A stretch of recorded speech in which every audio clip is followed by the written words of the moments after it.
Hi, my name is Anne Marie Farmer, and I'm the Connections Director here at Woodmont Christian Church.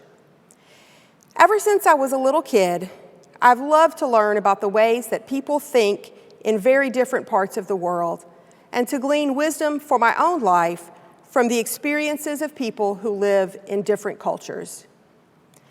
I've had an opportunity this summer to learn about Christianity and how it varies across the globe through an online course at Lipscomb, and to be introduced to a fascinating and powerful concept that infuses African Christianity. This concept is called Ubuntu, and I wanted to share a little about it with you today. In its simplest terms, Ubuntu means I am because we are. It is a recognition that all of humanity, and indeed all of creation, is connected and part of one whole. That all people exist in relationship to others. Living by the ethic of Ubuntu means respecting the unique gifts that each person has, and understanding that we are responsible for the impact of our actions on others. It requires us to pursue reconciliation and to realize that when one person or part of society suffers, we all suffer. Considering our ongoing COVID-19 pandemic and the struggle against racism, I believe we have much to learn from this African philosophy. It reminds us of the value of all people and the fact that our well-being is inextricably bound up with the well-being of the entire community. Of course, the word Ubuntu does not appear in the Bible, but it's easy to see why so many African Christians have maintained this concept as an integral part of their Christian faith. From the Ten Commandments to the Sermon on the Mount, the Bible teaches us that God created us to be in community with others and wants us to live in a way that honors the humanity of all people. The Christian community described in 1 Corinthians 12 sounds a great deal like one living by Ubuntu. The body is a unit, though it is made up of many parts.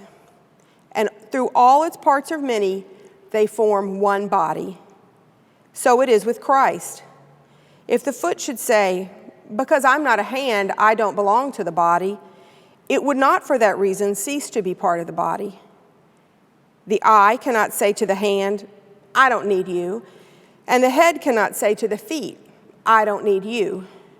There should be no division in the body, but its parts should have equal concern for each other. If one part suffers, every part suffers. And if one part is honored, every part rejoices with it. Now you are the body of Christ, and each one of you is a part of it.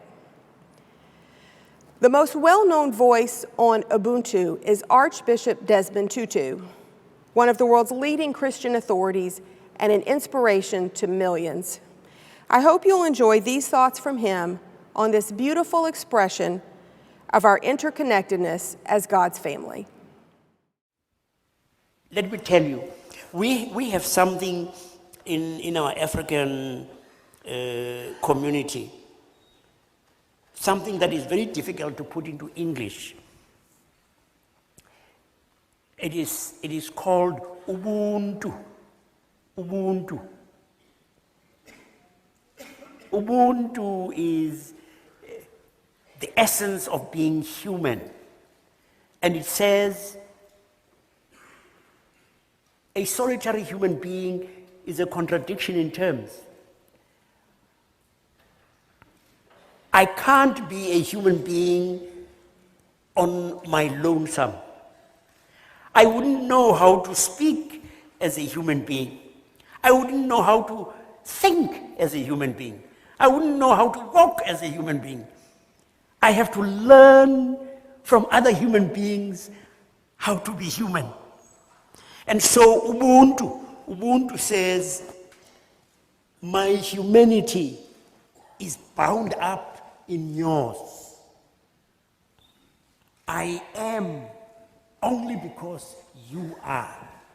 And we then say, a person is a person through other persons.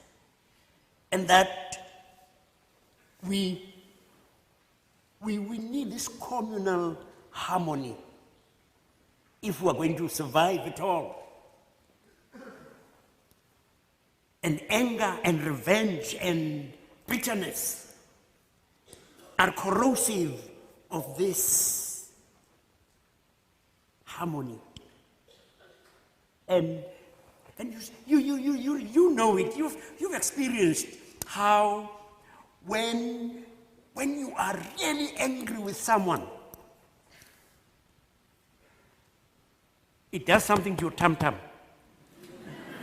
And it does something to your blood pressure. So forgiving is actually not being altruistic.